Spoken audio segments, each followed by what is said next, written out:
অবশেষে ঘুরতে ঘুরতে খুঁজে পেলাম, এই তো ভাই ভালো ধুইনা পাতা। বশির ভাই, মোহাম্মদ বশির ভাই ঘুরতে ঘুরতে ধুইনা পাতা, এই সেই ধুইনা পাতা। সর্বদাই সবসময় ধুইনা পাতা নিয়েই থাকে। যখনই ধুইনা পাতার সিজন আসে, ধুইনা পাতা শেষ না হওয়া পর্যন্ত বশির ভাই আর কোন দিকে নড়ানড়ি নাই।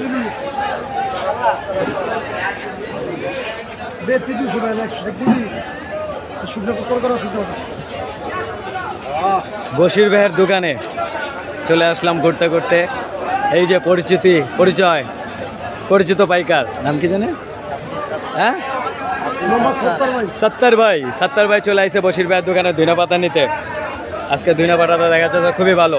সিঙ্গালের ধুইনা পাতা। বশির ভাই কার পাতা? ব্যাপারী পাতা। কোন ঘরের? নিজের ঘরের পাতা আজকে বশির ভাই ব্যস্ত আছে।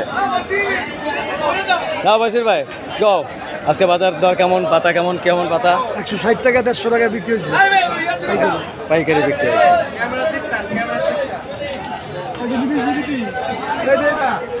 বৃষ্টিপাত দলের বাজারে এখন বাজে আছে রাত সকাল।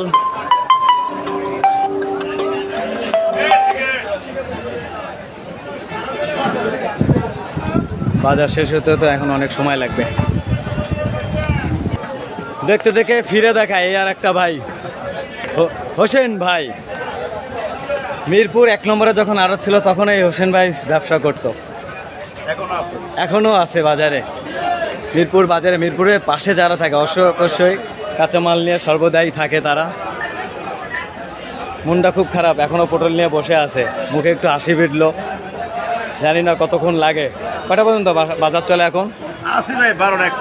12টা পর্যন্ত চলে। এর থেকে তো রাস্তা ভালো ছিল, হিসাবে রাস্তা ভালো ছিল না যখন রাস্তায় না, রাস্তা কিন্তু রাস্তার মধ্যে হচ্ছে সকাল 10টার মধ্যে খালাস।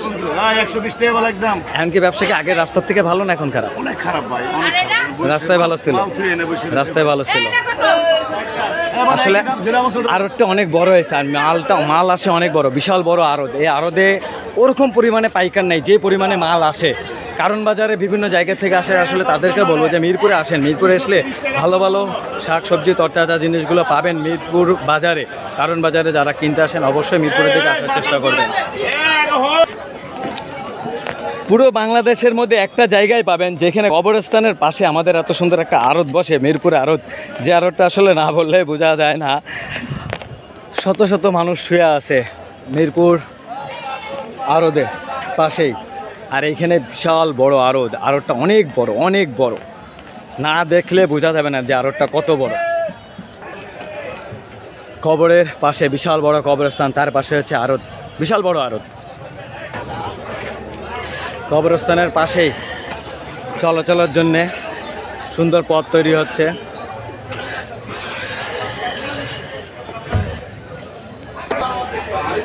এখন ঘুরতে ঘুরতে আমি আমার শ্বশুরের আড়তে যাচ্ছি। আমার শ্বশুর আড়তদারি করে, ওই জায়গাটা যাই। কি ভাইয়া কয়ে প্রশ্ন করলো, প্রশ্নের উত্তর দিলাম ডাল চাল খিচুড়ি। এখনো ব্যবসা চলতেছে। এখন বাজে হচ্ছে 9টা। এখনো পুরো আড়তে অনেক সবজি পড়ে রয়েছে, কিন্তু ওই পরিমাণে এখনো পাইকার নাই। সেই কারণে ব্যাপারীরা মন চুপচাপ নীরবে বসে আছে। ব্যবসা পুরো শেষের দিকেও আছে, কারো মাল শেষ হয়ে গেছে। আর একজনের কাছে ব্যবসা এখনো খারাপ। এখনো কতক্ষণ হতে পারে ব্যবসা মনে হয় যে আরো 15 দিন খারাপ যাবে। অনেক টাকা লোকসানে আছে, আরো 15 দিন ব্যবসা খারাপ যেতে পারে। তাহলে ঘুরতে ঘুরতে আমার শ্বশুরের কাছে যাই, দেখি আমার শ্বশুর কি করে, তার কাছে জিজ্ঞেস করি তার ব্যবসাটা কেমন যাচ্ছে। আমার শ্বশুর আড়তদারি করে, এখন সম্ভবত কালেকশন তাকে দেয় আসছে।